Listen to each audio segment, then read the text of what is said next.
Welcome back. You're watching Siasa Fiesta here on Morning Prime, created first time this morning with Gladys Bose, who is a Deputy Speaker of the National Assembly, Senator also of Makueni. This is Dan Marzo. We do have with us as well Dr. James Chikal, who is a Member of Parliament for Seme, and Isaac Maura, who is a politician. We continue pace with the question that has been raised, especially on that particular floor of the National Delegates Committee regarding also the Public Service Commission and the pecuniary shame that the civil servants are going through. As they say, they don't want even to look at their pay slips. And the president is coming down hard on the traveling that is having a ballooning budget, especially when it comes to, of course, operations of government. And we had questions as well that we need to broach on regarding the NDC as well. Gladys, you had something to say? Yes, now when you mentioned, and I listened to the former Attorney General of the Republic and also now immediate former Senator of Busia, where he says that that it should be mandatory for IEBC to open servers after the polls. It's actually surprising that that is coming from someone as senior as he is, and somebody who actually I saw during the Supreme Court's decision. Kenyans need to be reminded, and I think it's important that you always play back that clip.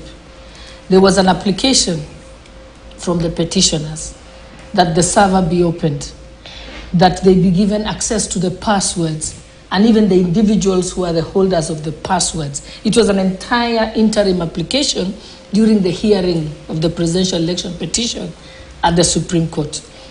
The Supreme Court then made an interim ruling on that matter. And the Supreme Court says it's unsafe to give the passwords or to name the individuals, but what they said is that each party to the suit could be able to nominate agents who would then avail themselves at the IEBC headquarters, where we'd be given supervised access to the server. And in fact, that happened. I was one of the people who appeared as one of the agents for my presidential candidate at the time. And Azimio had a very big contingent, in fact, bigger than ours, contingent of people who came to interrogate the server. In fact, they were very sophisticated. They had what they call Google glasses, the ones that almost records as you look at various scenes. And the Supreme Court itself also had a team of IT experts. We all interrogated the server in one room for an entire day. Thereafter, a report was written. There was discussions and a report was written. Once the report was written, we all signed against the report. That report was submitted to the Supreme Court, and it was on that basis that the Supreme Court pronounced itself on the issue of the server and the opening of the server. So it is dishonest for people to say it is necessary to do it. It was done. And if they did feel that, if they feel that there was new evidence that was not available to them at the time, they also have legal recourse. You can go back to the Supreme Court and ask it to review its judgment in the light of newly found information. And the Supreme Court can pronounce itself. But it is making a mockery of the justice system and the laws of Kenya and the Constitution of Kenya to think that we have laws, we apply them to the letter, and when it's concluded, we want to start another system and another kamkunji where this is being interrogated. Right. One, it cannot be interrogated to the sufficient depth and in accordance to the laws as it was done with the Supreme Court. They had the opportunity. It's about time as a country we agree that once we have exhausted all legal mechanisms that have been provided under our laws on a specific matter, we must give closure. Or else we will continue going backwards on every single thing that needs to be done. There has to be a sense of urgency in concluding items. The other second part is I see the... Hold on to the second part so that I ask Dan Mazo. Just one question on it also, is I see the public service have come to discuss, I think the chair of the public service is discussing salaries and all those issues. Again, I don't know whether that was within the mandate of the mandate of the dialogue committee. Even if there's challenges with the new taxes and people's pay slips, I think the Public Service Commission is the HR arm of the public service. They can discuss that in-house. They don't have to bring it to the dialogue committee, or else everything and anything will be brought to the dialogue committee. All right. So it is also the submission of the former AG that, you know, opening the servers does not in any way change the decision of the Supreme Court. It still remains. But for posterity is when these servers should be opened. They have been opened. They have been opened. That's before. my contention. What was it? And the results have been audited, and an audit report was submitted and posted on the internet by IEBC.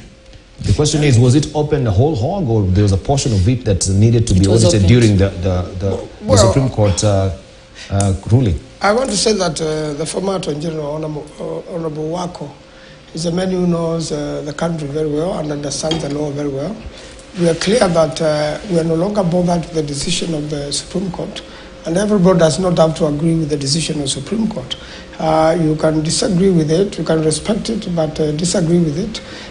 There is a very little time given, and luckily, I was part of that team on part of Azimio, where Honorable Gladys was also. And the truth of the matter is, Honorable Wako is not talking about the past. He's talking about the future. You see, for anyone who is not satisfied in one way or another, whether the Supreme Court or non-Supreme Court, there should be a system of auditing elections so that we can improve and keep on improving. Remember, elections are very, very crucial for fairness and continuity of a nation. If a nation is not satisfied with the elections, whether they are Supreme Court or not, you leave a lot of things hanging, and that's how dictatorship crops in. So I think he's talking of future. He's not talking of the past. Everybody knows the past has gone. 2027 is coming, and we need to deal with the 2027 and many other elections to come in future. The most important thing after elections is that nation should remain united, and whoever is elected to power takes care of the whole country. And in fact, the opposition becomes a government in waiting, meaning that the opposition could as well form government another time. So I think Honorable Amos Wako should not be misunderstood on this particular point. We are all aware of what has happened in the past. Sometimes the Supreme Court is also human. It may make mistakes, but unfortunately, it is final as it is for now. So the country has moved on, I believe. And on the matter of the civil servants and what is happening now is public participation.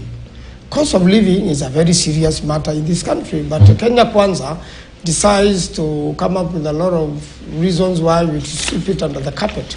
It is one of the very, very serious things. In fact, the cost of living alone is enough to cause a revolution in a country. And I think you cannot underestimate the power of the people. You cannot misrule the people, use force, refuse them to talk, and you expect things to continue as usual. It gets to a point then where the president cannot even make a tour into anywhere in the country. We don't want it to get there. So let people talk.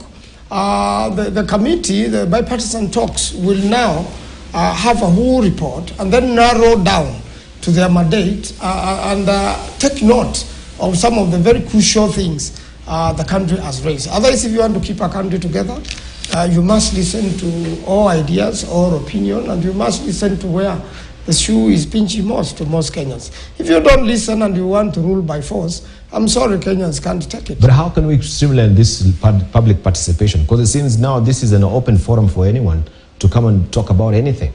Is there a way that it can be very systematic, that we have, you know, within the 5 pillars that we had to carry out this discussion, people are participating, contributing to the 5 pillars, not any other, you know, it sounds like a gobbledygook conversation. We cannot make head or tails of what is being discussed. Someone will come with the National Police Coroner's Act that has not been implemented. Another one will come now with the issues of pecuniary measures from the public service. Another one will come with the issues of, you know, police brutality. So it seems that, yes, for the 60 days, there's a lot of issues. That how then do we just take all these issues and streamline them into the 5 pillars? Are they losing their targets? I think public perception is a very important thing. We agree. And I believe they are not losing the target. If you have something or an issue which is incidental or in any way related to the mandate, I think it should be given a chance. Otherwise, you limit yourself to this mandate, shut down people, leave dissatisfied. But let's hack back from where let's hack back from where we were beginning. Why are we having this bipartisan talks? Why did we call up for this national dialogue? Is this a national conversation for every Tom, Dick, and Harry to be or there to present the issues? Or why are we losing the focus of why we had called for the bipartisan talks? We called for the bipartisan, which were opposed by some people in this country for selfish reasons. We called for bipartisan so that we can have a united nation. One of the biggest roles of the president in the constitution is to unite the country after elections. If you don't want to unite the country after elections and you are barely elected, just merely elected. So the question would be, how is the public service dividing the nation? How was their salaries dividing the nation? How was it an issue? It is the cost of living in the nation is affecting everyone, not only the public service, but everyone. And everyone in this country is very unhappy with the high cost of living, which has been imposed by misadvice to the current state. I'm sorry, the current government has lost it completely, has lost the people, and is sitting on an ivory tower. It is one of the biggest problems in the country and can easily cause a revolution in the country. It must be taken care of by all means. All right. Otherwise, you have no business having the talks. All right. Dr. Nyikal, are we losing focus? About former Attorney General Amos Wako's statement. I listened to him.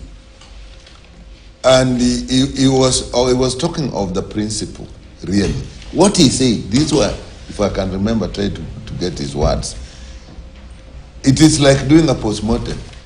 It does not resurrect the dead, but at least you will know what happened and take care of the future. And I think I've stated in this forum before, that we shouldn't keep thinking that what is going on there is likely or is threatening to take us back and say who should be in power because they lost election. If we do like that, we operate in fear, and therefore we will not want to get out the facts. I agree with him in that if you have been having a problems many times after election as around IEBC, okay, now do a postmortem, not because you want to change the status quo, but you want to plan what is coming next. Now, let me choose the analogy he used, because in my profession, I've gone through that many times. Sometimes somebody has died, and we are pleading with the family to actually get a postmortem done. And they're saying, how does it help us? This person has died. We say, no. That's not the issue. The issue is that if we get why this person died, and we are not quite clear, it will help us in managing the next patient, and that's how we accumulate knowledge. I think it is also important that when this is, look at what is the structure in there, whatever systems we are using, what is it that makes it prone, so when we go forward, then we can have that. I think that is something we should not refuse. So in that context, when I listened, I also wondered, what is this? But when he said, it is like a postmortem, it does not resurrect the dead. The person does come to life, but it gives you information that you can deal with for the future. That makes sense. Now let's come to then this one of everybody coming in. My only concern is just actually two, but mainly one. One, we have a time limit of 60 days. So if everybody comes, will they be able to actually manage to get all the process done in 6 days? That really is my only concern. That many people are coming and talking, they'll have to sieve a lot because they came with very clear things that should be done. Now, this country, the way it is, people really want to bring out issues. And what is, I'm finding it interesting, that they are coming to the same issues that we have been saying every time we get an opportunity to talk, we should do this for our country, we should do this for our country. And like now you get even the issues we are talking about BBI before, they are coming in. They, as I said, they love to sieve some and say, this was not in the mandate we given. But it gives us some information. We addressed these issues in this country, and we must do them. Because they are crowding everything. Everything we want to do something, they are coming. Everything. So I think their report will deal with what was their mandate. But two, what is it that people are saying, and say another way should be found of looking at that. That is my response to it. But just on the postmortem issue alone, just on that point alone, you know, if there were no postmortems done on the people who first died of corona, there was no way you are going to discover how you are going to deal with corona. And this is what we are saying, that if you don't do postmortem on elections without resurrecting the body, then you will not know how to deal with it in the future.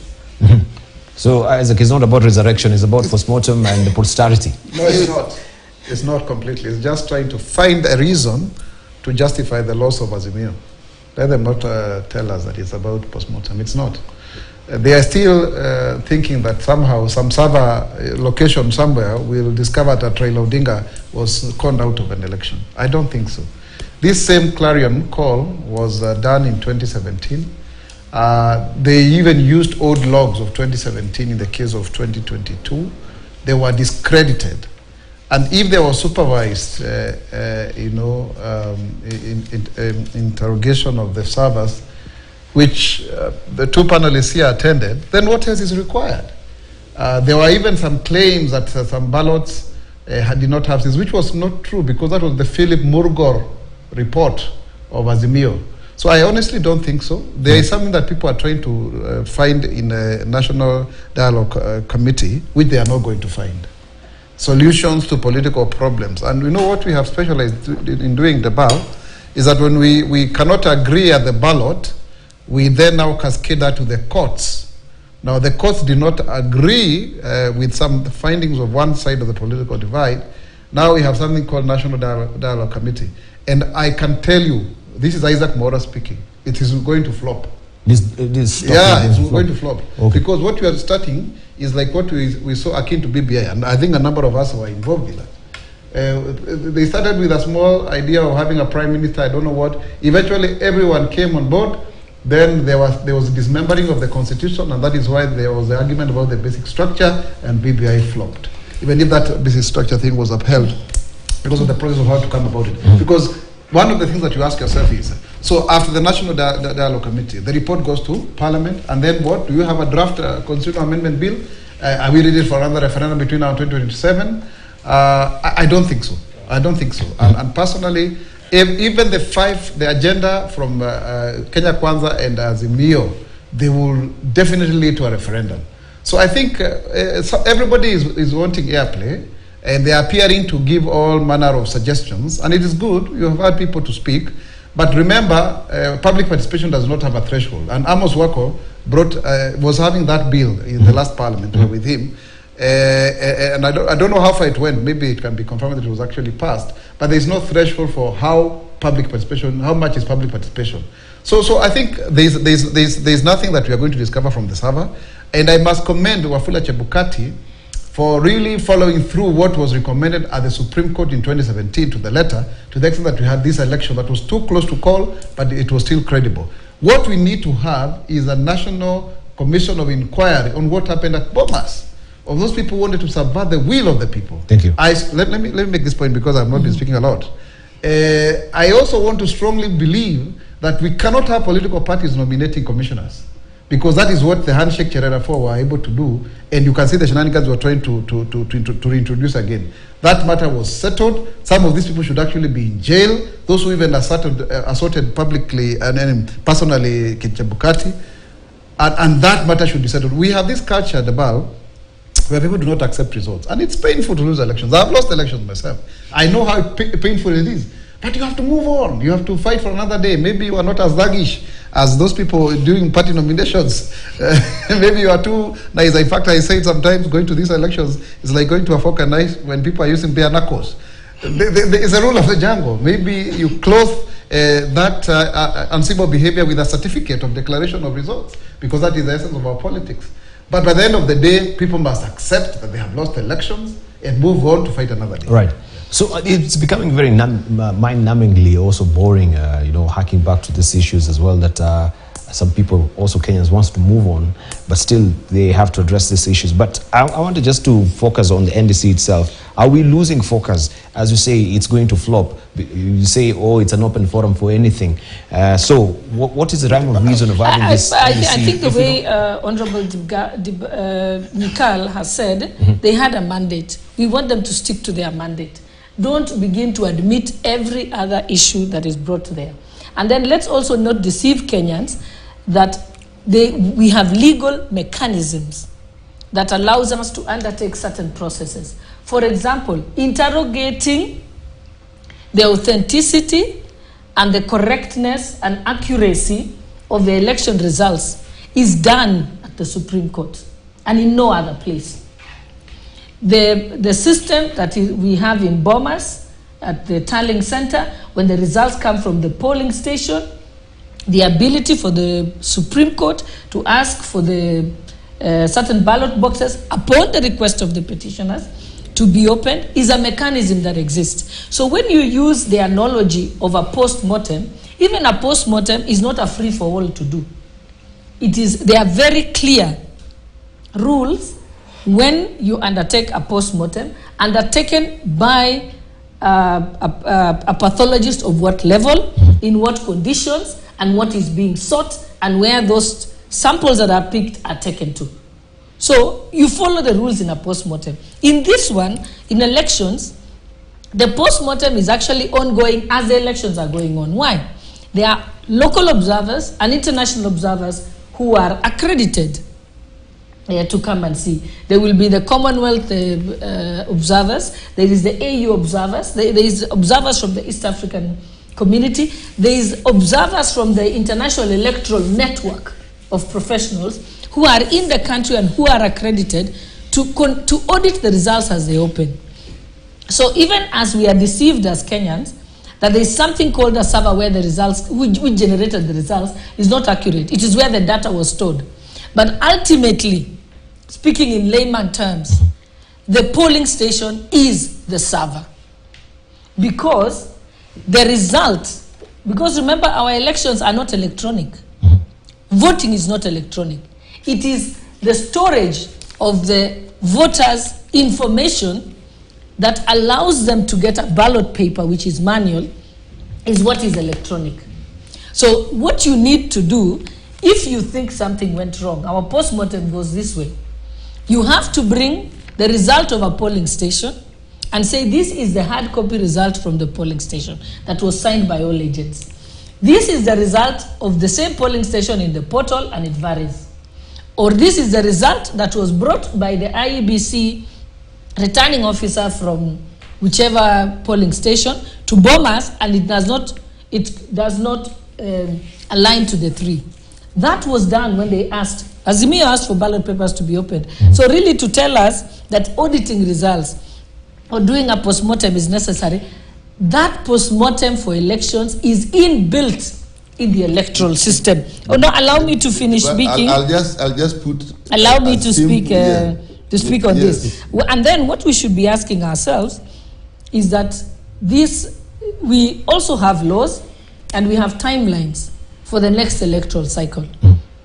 To think that we have the dialogue talks going on, but remember we have things that have to be undertaken with a sense of urgency because there's a legal timeline around it. For example, we have no commissioners on board, and yet a year has passed since elections. Yet our law clearly says that boundaries reviews are due not less than 8 years after the first one, or not more than 12 years after. So yes, we are within the 12-year period at the moment. The expiry of that process being done is March 2024. So we have urgent things to deal with. Every county which is due for a boundaries review are anxious. The public is anxious. So instead of involving yourselves in side shows, you should be telling yourself, we need to get the commissioners on board ASAP. And I don't see that sense of urgency at all. We are looking at a constitutional crisis if the boundaries are not reviewed. And if you listen to the CEO, Marjan, he said the minimum period that commissioners require, if they were hired today, is 18 months to undertake the boundaries review. I have been involved in boundaries review, and he was being very modest about it. It needs a minimum, according to me, is 24 months. 24 months. 24 months, because even if the IEBC team split themselves into 3, if we had commissioners today, they split themselves into 3 groups and visited 290 constituencies, considering they don't sleep and they don't, nobody falls sick, and that they can cut down their travel time by some magic, even then it's a tall order for them to complete it at that time. And remember, boundaries review is done at the ground level with the members of the public. So you can't tell them we're coming in for 2 hours, listening to you and going.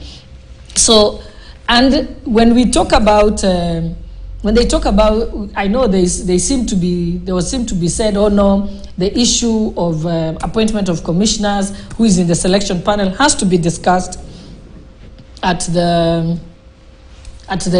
this dialogue committee. But the question is, why are we doing something that has been done by the courts?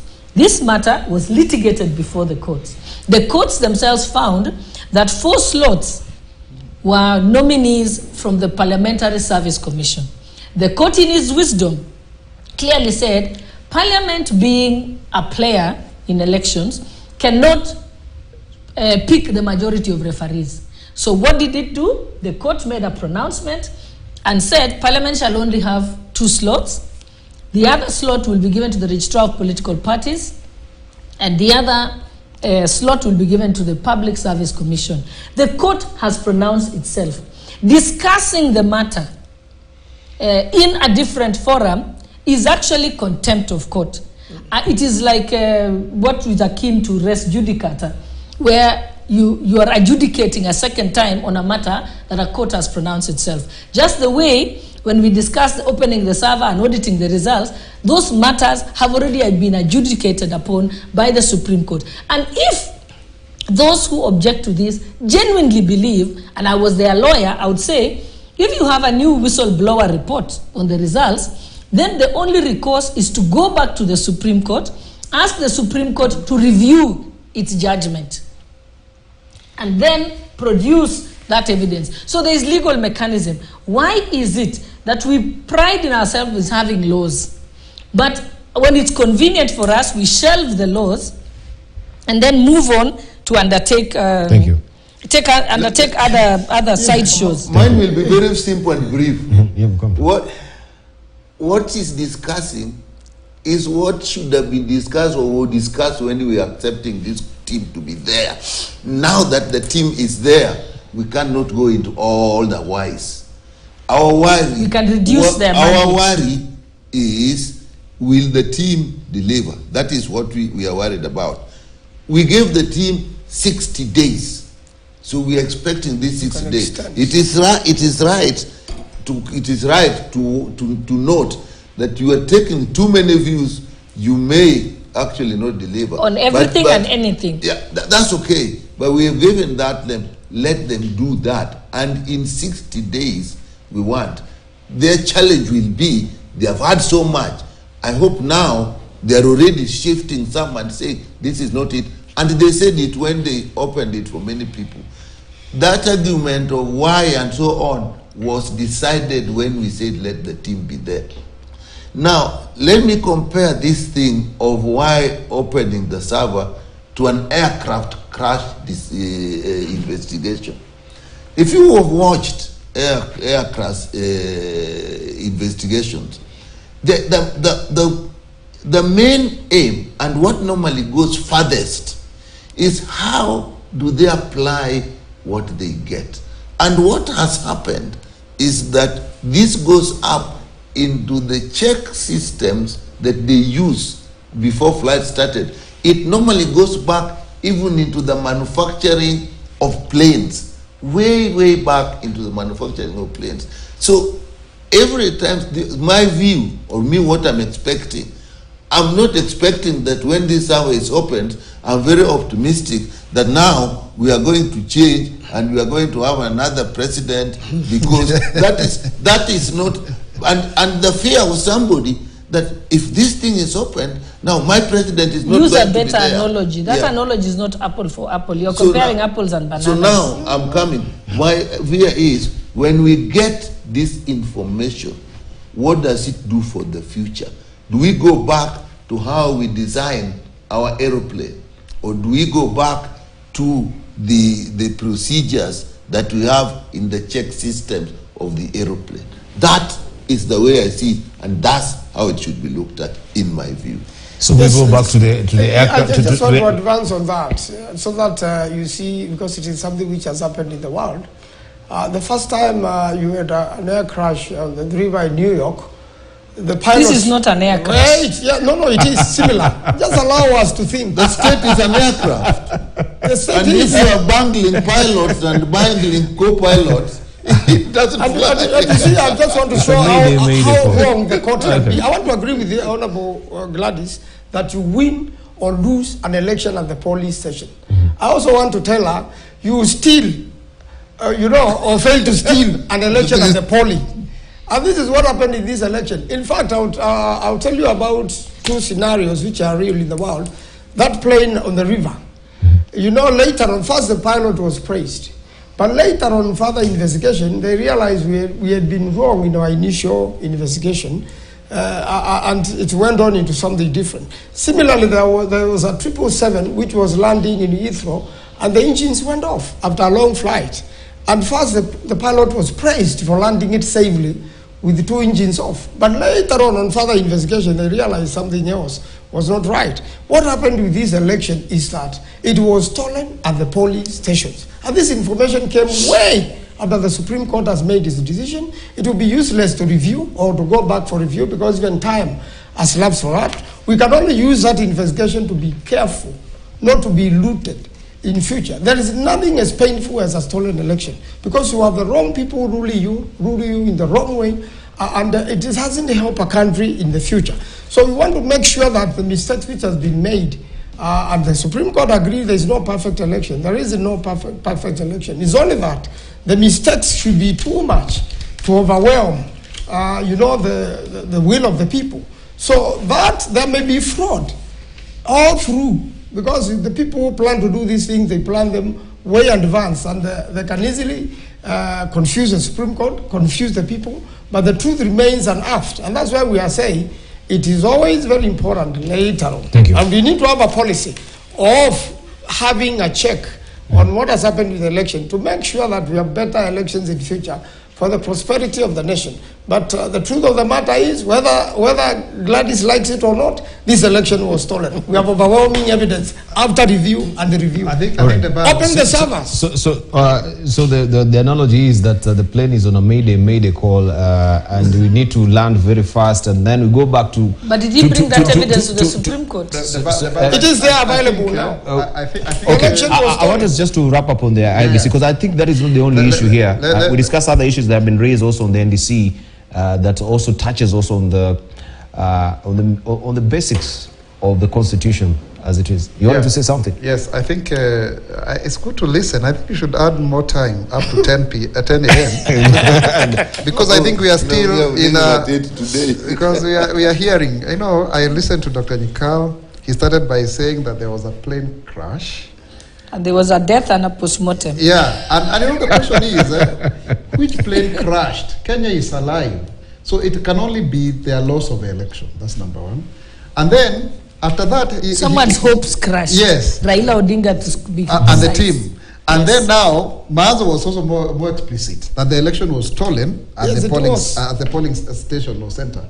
Now, the question is, we who are in the opposition, Gladys, we are the ones who stole the elections, who did not have the machinery, and we were able to manipulate all the way to the Supreme Court. Honestly, that cannot be true. The fact that they themselves had the machinery of power, they themselves had the monopoly of power, we could not have beaten them to their game. In fact, they are the ones who told us they have the deep state. So let us not try to imagine that the National Dialogue Committee will give us an opportunity to prove that the elections were stolen. And that's what I was asserting before. It will not happen.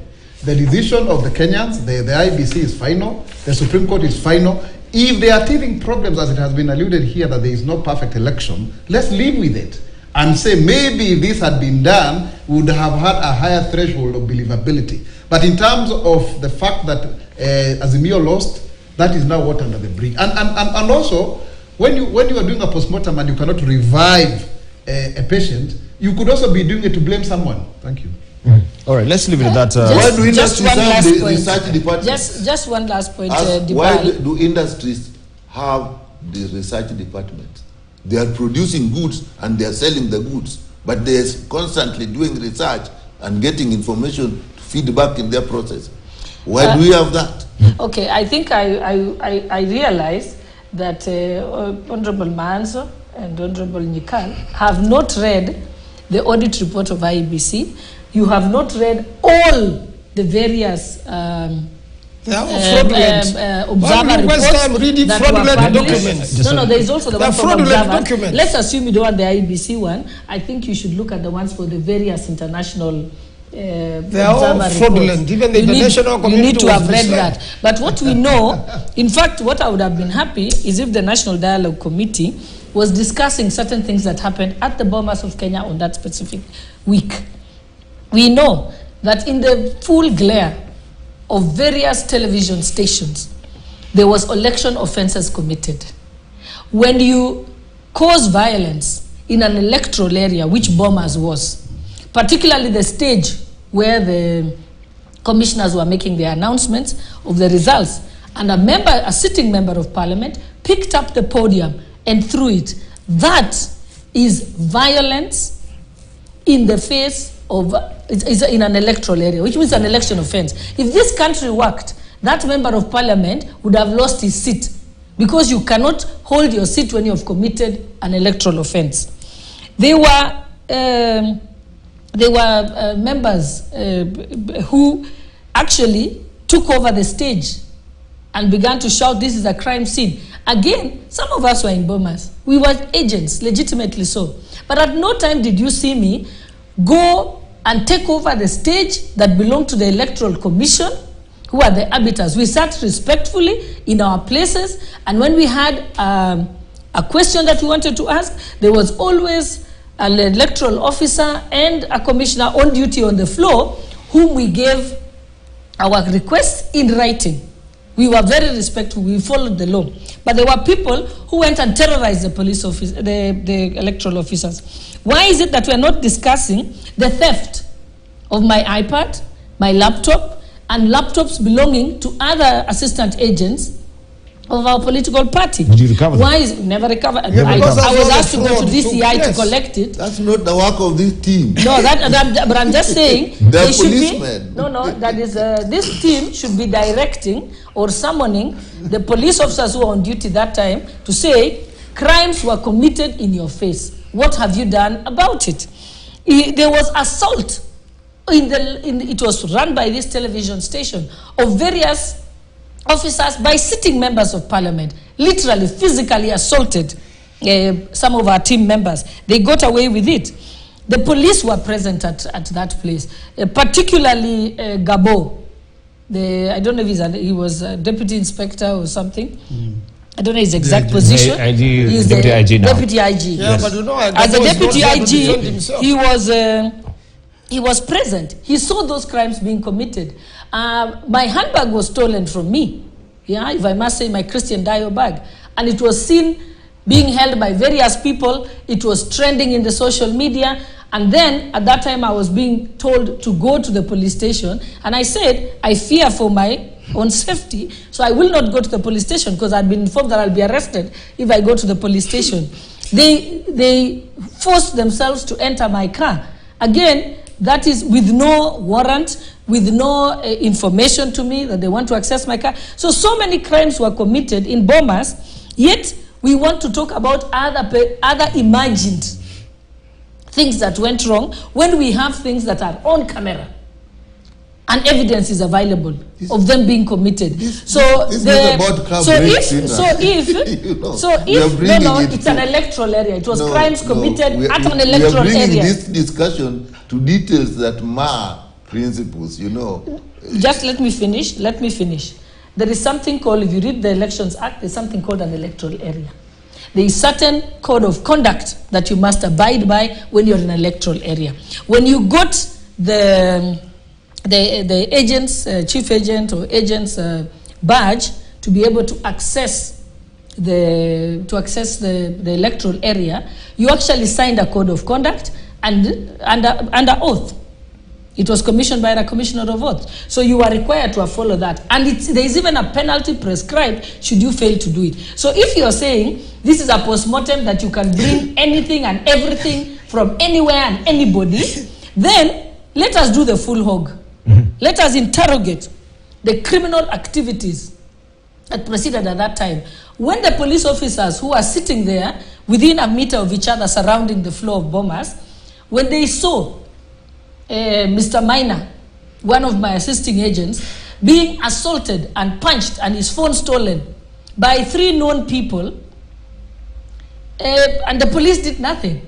So the police were also complacent. It's about time we interrogate that, because if we are saying we interrogate those issues, not for the sake of reviving anything, but for ensuring that it does not happen in future. That's what you said postmortems are about. So can we interrogate that so that it does not happen in future? Or at least if this dialogue team can't deal with it, they should just advise the security agencies to make sure that we do not have that kind of violence ever mentioned in an electoral area. Right. So I want to because I know also these issues, if these are the issues that will be, is taking actually most of the time of this National Dialogue Committee. I know you had a special sitting as a Senate and also the National Assembly because it was not predicated on any law and you gave it a mandate. I wanted just to know, within that particular mandate, do we have a time frame when this National Dialogue Committee should end? We've heard from the co-chair, Ishungwa, there saying that, we're being sponsored by our well-wishers, civil society. The tea we are taking is sponsored by the civil society. Even though the rooms that we're using, it is being also sponsored by the civil society. What is the mandate for this National Dialogue Committee? Are we in talks in perpetuity? If all these issues that also Gladys is putting on the table, that we need to hack back and see what really happened, the electoral offenses that happened at Bomas of Kenya, where is the needle pointing? Is there any true north with this National Dialogue Committee? So was there any mandate that is given? Okay, mandate was given, but was there any time frame so that we know by this time the National Dialogue Committee will have ended and submitted their report? Dibal, it's very simple. First and foremost, if a crime is committed, then somebody must complain and document. If somebody has been assaulted, they must get a P3 form, go through a doctor, get a P3 form, and then they lodge a complaint against that particular assailant. They have. So if they have done so, then it is left to the courts and to the witnesses to deal. If you say Gabor was present, then you can only plead with him to become your witness in that matter, once the matter is in court, so that he can be of assistance. But when he is not here, then he has no chance to reply, and therefore we may never know his side of story, and it's good to carry a balanced thing. I believe the process is very simple. Whatever is happening in Bomas has a time limitation that may be added a little bit by Parliament, just a little bit. No, what is the time limitation? That's what I'm asking. 60 days. No, 60 days was for the public participation. We are asking for the National Dialogue Committee. When are we having it wrapping up its function? It's not the 60 days for the public participation. Eventually, I may not have the correct information, but eventually it's. But it was on the floor of the House. I mean, when you're passing this mandate, mandate has to also have a time lapse. Well, the time lapse is reasonable time, because we are dealing with a nation. This reasonable time will be a moving target. Dealing with a very sensitive matter. And eventually, all these things are going to be put in a constitutional amendment bill. As Honorable Maura said, both sides, Kenya, KK and Azimio, have issues, in fact, which under the constitution are referendable. So eventually we'll have a similarity to BBI. In fact, we are back to BBI. We will have a bill. We'll have a bill which will go to Parliament, and every Kenyan is free to challenge this bill again to the courts. The good thing, criminal offences have no limitation. They have no limitation. Yes, you can charge you 4 years from now. So what is criminal offences got to do with the NDC? No, You said criminal offences happened. The laptop. So she can still go to court and complain. She can still go to police and complain, and I think she should do so tomorrow. I have done No, but I'm asking you because the two gentlemen who now are challenging, they have petitioned the courts to actually, make sure the NDC is declared, null and void. Peter Wanyama. Yeah, Peter Wanyama is there, and the other gentleman, I can't remember him. But first of all, will it really fly in the first place? You as a legal mind, because NDC is not predicated under any law. You gave it the mandate, but how are they? When it comes to operations, if the civil society pulls away, who will be funding NDC? We've been given figures of 100 million that is being spent for this particular talks. That outfit will be declared unconstitutional. That's what I'm asking. So are we? Is this an illegality that is ongoing? For ventilating. Right. That we are having an exercise in futility, and using the public resources at the end of the day. Gladys. No, there are no public resources. It's normally very simple. As far as I know, the dates were not discussed in Parliament. Why? The time limit we know they have is 60 days. No, 60 days of public participation. Yes, isn't it? We have given them that time. So now we have given them a date. When that time 60 comes, let's ask them, your time is up. Let's have what you have. Now, what we are discussing, and I keep saying this, we are discussing how they are handling the process we gave them.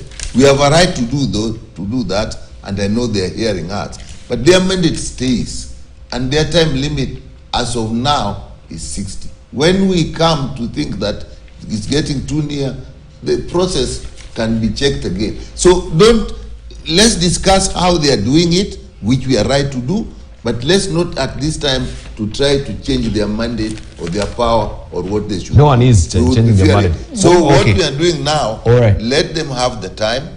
We have given the mandate. It is right. We are saying you seem to be listening to too many, but you know that you will then have to sieve it up and bring at things according to the mandate. Right. That's what Gladys, even if they are pinched for time, do they have the legal backing to actually be holding this meeting? Personally, I don't think so. In fact, the first thing that needs to be sorted out is the IEBC. For me, that is the one legitimate concern. Urgency. That needs to be done as quickly as possible. But otherwise, if you look at even the way a motion was introduced in both houses of parliament to legitimate this whole process, looking at the previous bipartisan talks that collapsed, you can see for sure this is, as it was said in the Supreme Court, a wild goose chase. It's not going to end up anywhere. And in my opinion, I think Azimio is just trying to excite its base in trying to show them there is something that is coming up that can be couched into some kind of a referendum that we can win, that we can get our justice through some kind of a public popularity contest that is imagined, or rather, by 2027, we shall have discredited the legitimacy of this government. I want to tell them that's not going to happen, because it takes two to tangle. And if we continue, gerrymandering the way we are doing here and shifting goalposts, you actually, the same way it happened with the handshake, actually, it is repeating itself. Where you get in, it's a handshake, then it's a camel that, of course, eventually tears down the tent. It's exactly the same case here. That's the whole idea. These people are trying to find themselves into legitimacy through the back door. Let me give you the reason why. One of the proposals is to establish the official leader of opposition. Certainly, one of the things that they are saying is that office should be established outside the forum of parliament. The BAL, come with me. How do you have an office that is not within the three arms of government? It is not going to happen. And even if it was to be established through a statute, it will be declared unconstitutional. If you are to go and establish it through a constitutional amendment, it actually falls within the confines of Article 255 to 257, Chapter 16 of the Constitution, and therefore you require a referendum. Now, Can you do a referendum without an IEBC? And that's why I go back to the point, first things first. There was a law that was passed in the National Assembly. It went to the Senate. There were issues that were not necessarily agreeable. And then, of course, there's a law that currently, as we speak, that has not been impeached, that speaks to the process of establishing IEBC. If we can agree at the bare minimum, removing all the other shenanigans, that we deal with the IEBC issue, we would make progress. Because that then would also give them respite to the fact that by the time they are preparing for the 2027 general election to come and contest with the government or against the government, because I know some part of them will have joined us by that time, then there will be a fairer process that will guarantee them an outcome that they can prospect about. But currently, as it is, I can say with a lot of certainty, the National Dialogue Committee is going nowhere. Okay, and then there are other issues that are being repeated. For example, already there was a communique from the head of state to Parliament, urging Parliament to be able to deal with certain legislative interventions. One was the Office of the Official Leader of Opposition, entrenching NCDF into the Constitution, entrenching the National Affirmative Action Fund into the Constitution, and then also dealing with the issue of the two-thirds rule and oversight funds for the Senate. That came out clearly. Already that is seized. Those matters are seized by the relevant committees, which is the JLAC and delegated legislation. And also, excuse me, and also the NGCDF committee and also the Committee on Special Funds. But you see that now the Dialogue Committee is entertaining some of the proposals, like the one raised by the immediate former Attorney General, it's not immediate former, twice former, Githu Muigai, yes, where he's saying reduce the number of counties, scrap the position of women rep, put this. Again, we seem to reinvent the wheel, forgetting where we came from. Githu Muigai is a very senior lawyer. He's been involved in the human rights space for many years, even when he was teaching me at the university.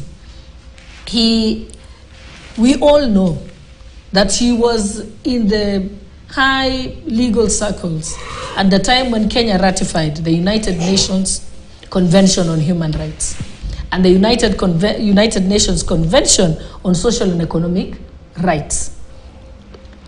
After Kenya ratified those conventions and signed them, they were then domesticated in our new constitution in 2010. So even the positions, the creation of the positions of the affirmative action seats of women representatives was in order to domesticate the United Nations Convention on Human Rights. Githu Muigai seems to have forgotten that having women, a threshold of a third minimum of women in elective and appointed positions, has nothing to do with being a women's issue. It's a human rights issue. It's a right to equality. Hence the reason why the same clause is for both male and females. And the way this country is going, in 10 years' time, that 1/3 will be used to be plead for men to be able to be in elective and appointed position.